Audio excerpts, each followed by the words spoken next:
Finally, for purposes of our answer to the question of who goes to prison, I think, this is, to me, always a very important set of figures to look at. 75% of illegal drug users are white. And these are data from the National Institutes of Health and the National Institute of Mental Health, of different kinds of surveys that have been done, determined that about 75% of illegal drug users are white. However, 75% of those who go to prison for illegal drug use are African American. And then another key point is that 75% of drug treatment slots in the United States go to whites. So how do the racial disparities in criminal justice today compare with the racial disparities prior to the Civil Rights Movement? 65 years ago, prior to the modern Civil Rights Movement, less than 1/4 of prison admissions was non-white. And of course, we all know that there was a great deal of racial oppression and there was racial discrimination in the criminal justice system at that time. No one's trying to deny that. I'm certainly not. But I think it's, an amazingly disturbing reality that 65 years ago, prior to the movement for civil rights, less than 1/4 of prison admissions were non-white, whereas today nearly 3/4 of prison admissions are non-white. And this is why many, such as the esteemed Manning Marable at the Africana Criminal Justice Project, and many others are calling criminal justice the civil rights issue of this generation, or at least one of the major civil rights issues of this generation.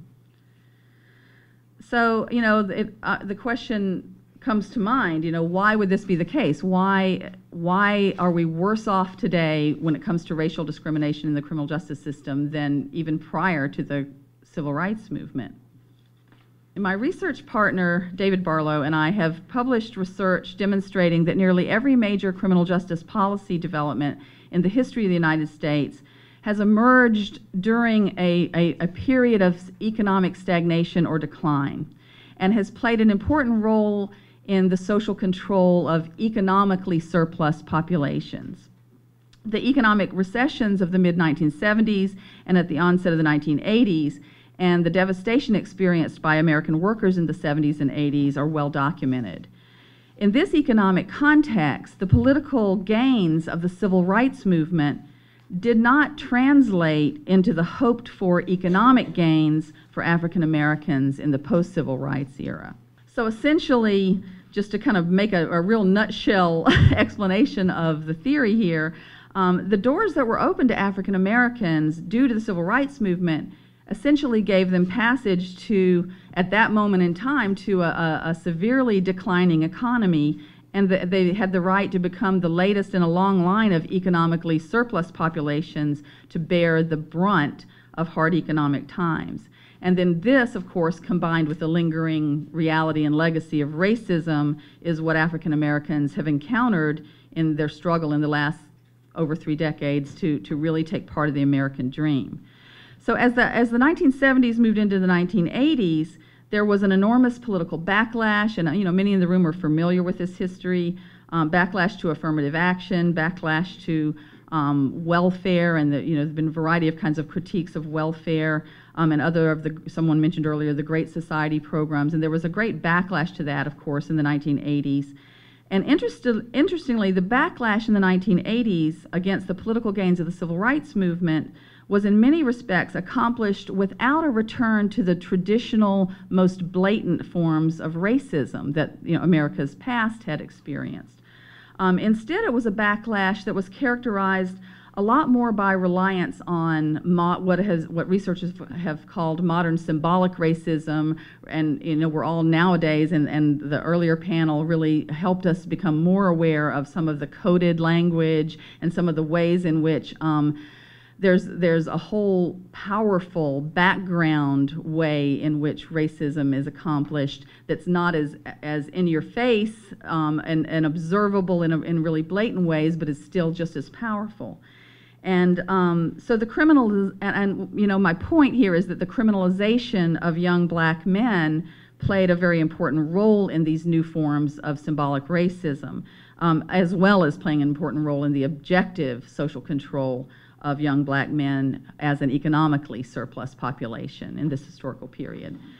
So as the 1980s moved into the 90s, and for the first 8 years of the 21st century, mass incarceration has not only deepened the economic and political marginalization of those who have been incarcerated in increasing numbers for longer and longer periods of time.